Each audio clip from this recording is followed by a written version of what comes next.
வணக்கம் friends. Update எல்லாமே empty சாரோட வீடியோவிலே சாரே தெளிவாக சொல்லியிருப்பாங்க.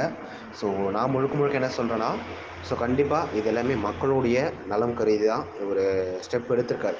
அடுத்த டெவலப்மெண்ட்டில் எந்த ஒரு குறைகளும் இல்லாமல், எந்த ஒரு எதிர்ப்பும் இல்லாமல் கம்பெனி ரன் பண்ணணும் அப்படின்ற ஒரு காரணத்துக்காக தான் இன்றைக்கி வந்து முதுகு பின்னால் குத்திட்டு இருக்காங்க. அது நேருக்கு நேர் பேசணும் அப்படின்றதுனால தான் இன்றைக்கி சாரே போயிட்டு சென்னை ஹைகோர்ட்டில் வந்து ஆஜராயிருக்காரு.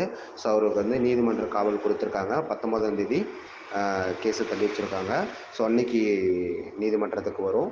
அன்னைக்கு ஒரு தீர்ப்பு கண்டிப்பாக எல்லாமே வரும். இதுக்கு முன்னாடி கோவையில் காவலில் வச்சுருந்தாங்க. அப்பயே பல விசாரணையை பார்த்துட்டு எல்லாத்துக்குமே நீங்கள் கேட்குற கேள்வி எல்லாமே பதில் சொல்லியாச்சு அப்படின்ட்டு, சரி நீங்கள் போங்க தேவைப்பட்டால் கூப்பிட்றேன்ட்டு அன்றைக்கே வந்து கோவையிலே எல்லா கேள்வியும் பதில் சொல்லிட்டு தான் வெளியில் வந்து பேட்டியும் கொடுத்தாரு. அதோட நிகழ்வு உங்களுக்கு தெரியும்.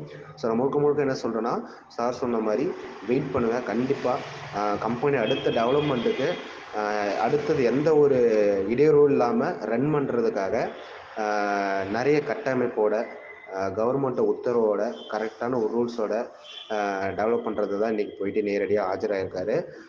சோசியல் மீடியாவில், யூடியூப்ஸில், நியூஸில் எது போட்டாலுமே நீங்கள் கண்டுக்க தேவையில்ல. எல்லாமே உங்களுக்கு பக்கவாதமாக இன்றைக்கி நிறுவனத்துக்கு ஆதரவாக தான் எல்லாமே இருக்கும்.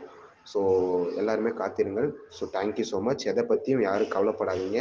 எல்லாமே மக்களுடைய நலம் கருதி தான் அவர் பண்ணியிருக்காரு. Thank you so much.